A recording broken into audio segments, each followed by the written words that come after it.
লোকসভা ভোটে কোচবিহারে জয় তৃণমূলের। আর জয়ের পর কোচবিহারে মমতা বন্দ্যোপাধ্যায় কোচবিহারের নেতাদের সঙ্গে বৈঠক করেন মমতা বন্দ্যোপাধ্যায়। সেই বৈঠকে একাধিক বার্তা দেন মমতা বন্দ্যোপাধ্যায়। ঠিক কি বার্তা দিয়েছেন মমতা বন্দ্যোপাধ্যায় জানবো।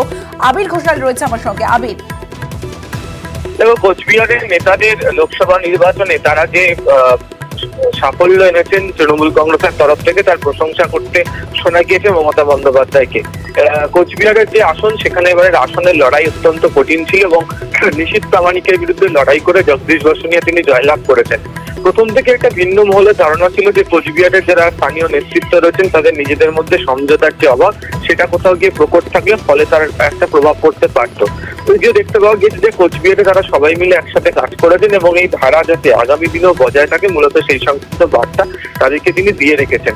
তবে উত্তরের বেশ কতগুলো জায়গাতে যে ফল খারাপ হয়েছে, সেই খারাপ ফলের কারণে কি কারণ সেই সংক্রান্ত বিষয় নিয়েও সূত্রের খবর দলীয় নেতাদের সঙ্গে বৈঠকের ক্ষেত্রে কিছুটা হলেও ক্ষোভ প্রকাশ করতে দেখতে পাওয়া গিয়েছে বা শোনা গিয়েছে হচ্ছে মমতা বন্দ্যোপাধ্যায়কে। তবে আগামী দিনে যেহেতু সামনে সিতাইয়ে বিধানসভার উপনির্বাচন রয়েছে, সেক্ষেত্রে প্রার্থী কি হবেন সেই সিদ্ধান্ত দলের উচ্চ স্তরের তরফ থেকে নিয়ে হবে। বাকিরা যেন এই বিষয় নিয়ে কোনো ধরনের মন্তব্য না করে, সেই সংক্রান্ত বার্তাও তিনি দলীয় নেতৃত্বকে দিয়ে গেছেন, এমনটাই সূত্রের খবর। বেশ।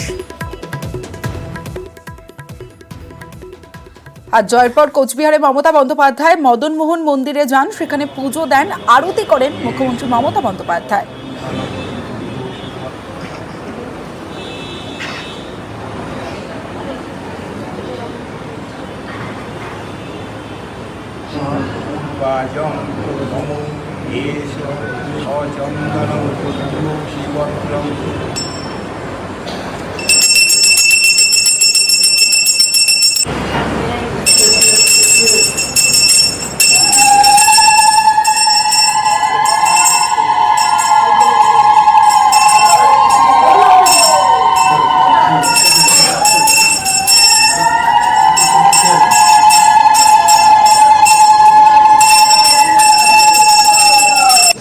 এমনকি রাসমেলাতেও আমার অনেকবার আসার সুযোগ আছে।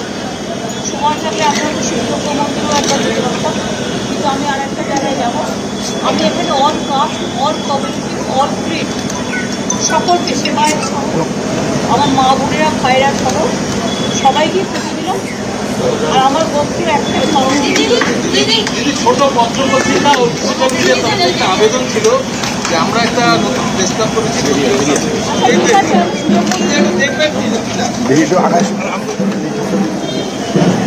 দিদি একবারে দিকে, দিদি দিদি একবারে দিকে, দিদি একবারে, দিদি দিদি একবারে। দারুণ দারুণ দারুণ।